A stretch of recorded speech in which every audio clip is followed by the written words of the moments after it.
अस्सलाम वालेकुम दोस्तों, उम्मीद है आप सब खैरियत से होंगे, फिटफाट होंगे। आज जो है ना फिर से मौजूद हैं हम अपने जो है ना ब्रायलर के सेटअप पे। और इसके अलावा ये कि सील वगैरह भी रखे हुए हैं। और एक भाई ने हमें कमेंट किया था कि इस पिंजरे की कॉस्ट क्या है और पिंजरे का साइज़ क्या है। तो मैं बता दूं, सॉरी माजरत, उनका नाम मैं भूल गया, ठीक है जी। और इसके अलावा ये कि इसका जो साइज़ है वो ये है कि 2.5 फीट गहरा है, ठीक है जी। 2.5 फीट ऐसे है, 3 फीट ऐसे है, ठीक है जी। मैं हर पोर्शन आपको दिखा देता हूँ। 2.5 फीट गहरा है और 3 फीट जो है वो ऐसे आ रहा है, ठीक है जी। तो ये जो है ना मेरा ये एक पोर्शन का साइज़ है। अच्छा जी, अब जो मेरे पास ये जो केजेस है ना, ये है मेरे पास टोटल 8 केजेस। ये देख लें आप, 2 उधर हैं, पे 2 इधर, 4 और 4 इधर, 8 हो गए टोटल, ठीक है जी। तो ये 8 केजेस जो हैं मैंने इससे टाइम हो गया इनके पास बने हुए, तो तकरीबन जो है 2 साल हो रहे हैं इसको बनाए हुए। तो इसकी जो कॉस्ट आई थी ना वो तकरीबन जो है ना 30,000 के अराउंड आई थी, ठीक है जी। और इसमें जो है ना आरसीसी जो है ना छत डली हुई है, ठीक है जी। ये छत आप देख रहे हैं, आरसीसी छत है। और तकरीबन जो है ना आप ये समझें कि मेरे हिसाब से आप ये देख लें, आधे फिट से ज़्यादा जो है ना इन्होंने जो है ना सज्जा बाहर निकाला हुआ है, सज्जा, ताकि इसके अंदर जो है कोई भी किसी किस्म का पानी ना आए। अच्छा जी, और जो पीछे आप देख रहे हैं, ये पीछे मेरे पीछे जो है ना ये शेड बना हुआ है, ठीक है जी। और इधर जो है ना ये जो है ना हमने जो है ना इनका बनाया हुआ है मुर्गियों का सेटअप, ठीक है जी। और इसके अलावा ये कि मील वॉर्म की कंडीशन ये है भाई कि मील वॉर्म तैयार हो गए हैं, लेकिन बहुत छोटे हैं, फ़ायदा नहीं है अभी ब्रायलर को डालने के लिए, ठीक है जी। ब्रायलर को हम जब भी डालेंगे जब थोड़े से जो है ना ये बड़े हो जाएंगे। और इसके अलावा ये कि मैं आपको ये भी आज इंशाल्लाह कोशिश करूँगा कि ब्रायलर की जो है ना अपडेट मैं आपको दे दूँ, उनके वेट वगैरह की उससे, ठीक है जी। अच्छा ये देखें, ये इनके जो है ना ये मर गए, ठीक है जी। ये आप देखें, ये मरने की वजह जो है ना सारी की सारी ये थी कि यार इसमें जो है ना अच्छी खासी धूप पड़ी और ये मर गए। इनको जो है ना थोड़ा धूप में रखना पड़ता है, लेकिन इतनी ज़्यादा कड़क धूप थी कि वो बेचारे बनने के बावजूद जो है ना वो उनकी जो है ना डेथ हो गई, ठीक है जी। और इसके अलावा ये कि वो जगह भी है, ठीक है जी। मैंने आपको बताया था उस जगह पे कुछ ना कुछ आएगा। और हम चलते हैं फिर अपने ब्रदर के पास, वो तो इंट्रो हो गया। और ब्रदर के पास अपडेट ये है कि भाई माशाल्लाह माशाल्लाह तमाम चूज़े जो है ना अच्छे बड़े हो रहे हैं, ठीक है जी। और आप लोग कमेंट करिएगा कि हम इनके नाम क्या रखें। इंशाल्लाह मेरा इरादा ये है कि हम इनके नाम रखेंगे। 6 चूज़े हैं तो 6 चूज़ों के नाम रखेंगे। और जो बंदा कमेंट करेगा ना, मतलब उस पर तकरीबन 3 कमेंट चाहिए मुझे एक वीडियो के ऊपर उस बंदे के, उसके नेम के। वो मुझे नेम सजेस्ट करेगा, जो नेम अच्छे होंगे हम उस हिसाब से जो है ना नेम रखेंगे अपने उस चूज़े पे जो हमारी जो है ना बात सुन रहा होगा, ठीक है जी। तो फिर उसको जो है ना फिर उस चूज़े को जो है ना कोशिश करेंगे कि उस चूज़े को अच्छा खासा बड़ा करें। जब तक उसकी ज़िंदगी होगी उसको बड़ा करेंगे, यानी कि उसको स्लॉटर नहीं करेंगे।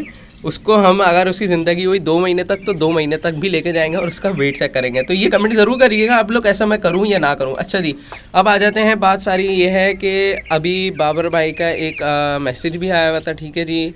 उन्होंने वीडियो देखी थी तो उन्होंने मुझसे पूछा था कि भाई हम ब्रॉयलर का काम करें या इस लेयर का काम करें। तो मैं आपको ये बता दूं, देखें ब्रॉयलर जो है ना बेसिकली शॉर्ट टर्म का काम है, ठीक है जी। मतलब समझें विद इन 45 डेज़ पता चल जाता है कि आपको नुकसान हो रहा है या फ़ायदा हो रहा है। और इसमें सबसे बड़ा एडवांटेज ये होता है कि अगर आपने बायोसिक्योरिटी अच्छी की है तो 40 दिन तो आपको पता ही नहीं चलते, यूँ गुजरते हैं। 40 दिन में आपका बर्ड तैयार हो जाएगा, मार्केट हो जाएगा ईजिली, ठीक है जी। ये तो टर्म ऑफ उससे लॉस की बात हो गई है कि मतलब आपको पता चल जाएगा कि आप कितने पानी पे जा रहे हो, ठीक है जी, मार्केट की सिचुएशन के हिसाब से। लेयर का जो काम है ना, बेसिकली लेयर का काम ऐसे है कि आप जो है ना चूज़ा लोगे, फिर दो कम से कम जो है ना 4 महीने अपने पास रखोगे, फिर उसको सेल करोगे। और अगर कुछ फ़र्ज़ करें अगर उसका रेट कम हो गया और 4 महीने की भी आपकी मेहनत जाएगी। इसके अलावा ये कि 4 महीने में जो है ना लेयर में अगर आपने वैक्सीनेशन प्रॉपर नहीं की भी तो याद रखें आपके पास डिजीज़ बहुत आती हैं, ठीक है जी।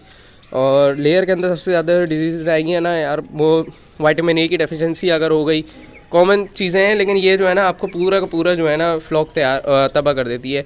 जो मुंह सॉइल हो जाता है, आंखें सॉइल हो जाती हैं, तो वो विटामिन्स की डेफिशिएंसी की वजह से भी होता है। अक्सर लोग समझते हैं कुरेज़ा है, लेकिन वो विटामिन्स की डेफिशिएंसी की वजह से होता है। अगर आप बोलेंगे इंशाल्लाह मैं पोस्टमार्टम करके भी दिखाऊंगा आपको कि किस तरीके से जो है ना चेक करते हैं। कोई भी अगर हमारे पास कोई बर्ड होगा जो इस तरीके से डिजीज़ में होगा या किसी के पास होगा, तो उसका जो है ना हम पोस्टमार्टम करके आपको दिखाएंगे कि जो है किस तरीके से हम चेक करते हैं, ठीक है जी।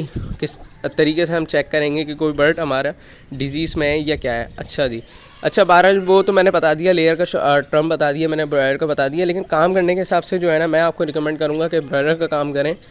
तो सबसे बेस्ट है ब्रॉयलर का काम, क्योंकि 40 दिन की मेहनत है। अगर आपने अच्छे से पाल लिया फ्लॉक तो देखें इंशाल्लाह कोई डिस्टर्ब नहीं करेगा, सुकून से पलता है, ठीक है जी। फीड भी अच्छा खाता है, और कोई फीड नहीं खा रहा तो उसको जो मैं जो है ना सजेस्ट करूँगा कि भाई वो जो है ना फिर लाइजोबेट वगैरह दें, तो इंशाल्लाह उससे भूख खुल जाएगी। और इसके अलावा ये कि अगर लॉन्ग स्केल पे काम कर रहा है तो हर्बिटॉल आता है, उससे बेस्ट कोई भी नहीं है। हर्बिटॉल आप यूज़ करें, उसकी जो है ना भूख खुल जाएगी, आसानी से जो है ना वो अच्छी से अच्छी फीड खाएगा। और इसके अलावा ये कि इसमें जो है ना आपको जो है ना प्रॉफिट मार्जिन भी थोड़ा बहुत मिल ही जाएगा लेयर के मुकाबले में। लेयर का चूज़ा जो है ना इस वक्त मैं आपको बता देता हूँ, तकरीबन जो इस वक्त चल रहा है 330 रुपये 340 रुपये का लेयर का चूज़ा चल रहा है। ब्रॉयलर का चूज़ा जो है 150 रुपये का चल रहा है। और ब्रॉयलर में जो है ना अभी इस वक्त जो है ना 100 चूज़े में आराम से 8-10 हज़ार रुपये की बचत आ रही है, ठीक है जी। 8-10 हज़ार रुपये 100 चूज़े पे आराम से बचत आ रही है, क्योंकि इस वक्त जो फार्म रेट चल रहा है वो चल रहा है 430, 435, 440, बस यही रेट पे चल रहा है। तो आप उस हिसाब से अगर करेंगे ना तो आप वारे में ही रहेंगे इंशाल्लाह। आज के हिसाब से ब्रॉयलर का काम सबसे बेस्ट है। और लेयर का मैंने आपको बताया 350 रुपये का चूज़ा है, इतना कॉस्टली चूज़ा है कि वो आप पालेंगे ना तो आपको जो है ना डिस्टर्ब हो जाएंगे, क्योंकि लेयर का काम वही करे। मैं आपको सजेस्ट करूँगा कि वो कम से कम फिर 1000 डाले, यानी कि 1000 डालेगा ना 1000 का फ्लॉक, तो फिर वो सेल करे, होल्ड करके सेल करे। अपने पास अंडे के तक तैयार नहीं करे, 4 महीने तक करे, होल्ड करें उस चूज़े को और फिर सेल करें उसको, ठीक है जी। उस सेंस में तो समझ में आता है कि आप लेयर का काम कर सकते हो। लेकिन अगर आप लेयर का काम इस सेंस में कर रहे हो कि आप चूज़ा लोगे उससे अंडा निकालोगे तो वो फिर बेकार है, आप उसमें जो है ना टोटली जो है ना नुकसान में जाएंगे, ठीक है जी। तो बहरहाल बाबर भाई के ऊपर जो है ना इतनी लंबी जो है ना बात हो गई है। बाकी जो है ना बोर हो रहे होंगे, उनको थोड़ी सी एक्टिविटी वगैरह करके दिखाते हैं। तो ये है कि आपको मैं ये भी दिखा देता हूँ माशाल्लाह से हमारे जो असील के बच्चे हैं, ठीक है जी। इनको जो है ना माशाल्लाह से देखें आप। अक्सर लोग कमेंट करते हैं भाई असील लेके आओ, ये देखें माशाल्लाह से आप, ये हीरा के बच्चे हैं और आप माशाल्लाह से देख सकते हैं इनकी एक्टिविटी वगैरह, ठीक है जी। तो अगर आप बोलेंगे ना तो इनके ऊपर भी कुछ ना कुछ करेंगे। कि कमेंट करके ज़रूर बताएं कि क्या नाम रखना चाहिए, क्या ब्रॉयलर के ऊपर ही नाम रखें या कुछ रखें इनके ऊपर भी।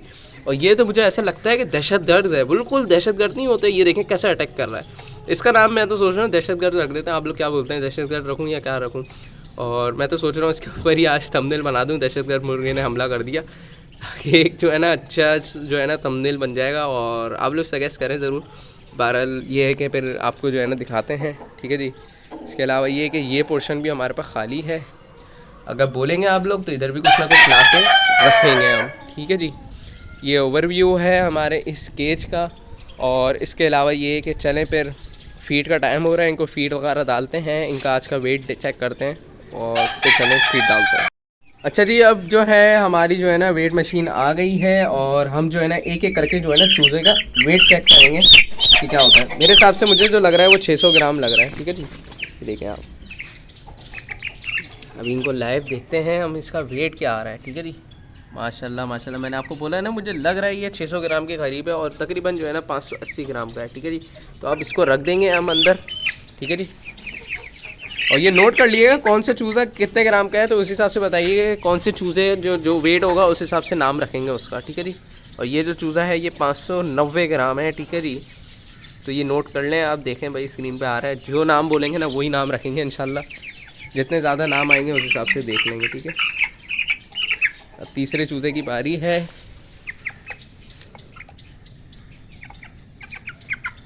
और इसका जो वेट आ रहा है ये देखें कितना आ रहा है, 620, 613 आ रहा है इसका वेट, ठीक है जी। अब इसको भी रख देंगे हम।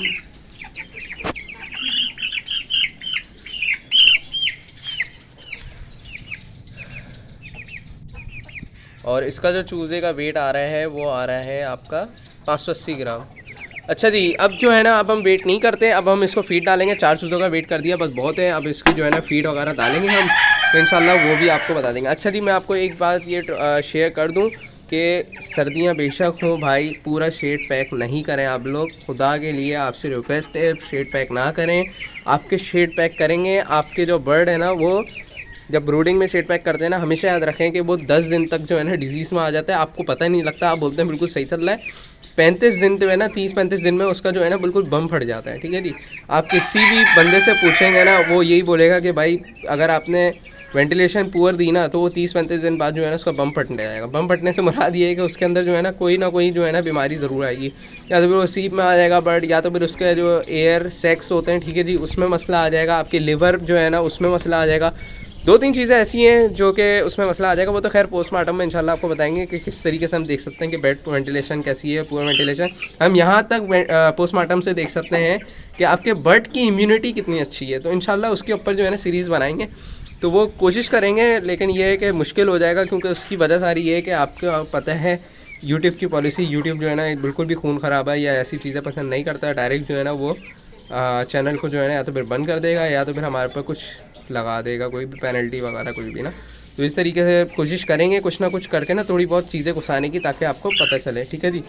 बहरहाल ये है कि मैंने बात ये थी कि सर्दियों में पूरा पैक ना करें, और अगर आपका शेड फॉर एग्जांपल बड़ जितना भी बड़ा हो तो कोशिश करें जहाँ से एयर इन होती है वहाँ से थोड़ा सा जो अपर एरिया है उसको खुला रखें, ठीक है जी, ताकि आपकी वेंटिलेशन जो है ना बेसिकली फ्रेश जो ऑक्सीजन होगी ना वो अंदर आ सके, और जो हमारी कार्बन डाइऑक्साइड है जो अंदर हो रही होगी वो आसानी से जो है ना जा सके, ठीक है जी। और अमोनिया गैस जो है ना वो बेसिकली तब होती है जब आप जो है ना अपने लीटर को आगे पीछे नहीं करते, वो जम जाता है, उससे जो है ना आपके जो है ना आपको बाकायदा ऐसा लगेगा जब आप आँख नीचे करेंगे ना, अपना मुंह नीचे करेंगे, आपकी आंखें चलने लग जाएंगी, तो उससे पता चल जाएगा कि आपके शेड में अमोनिया है नहीं है।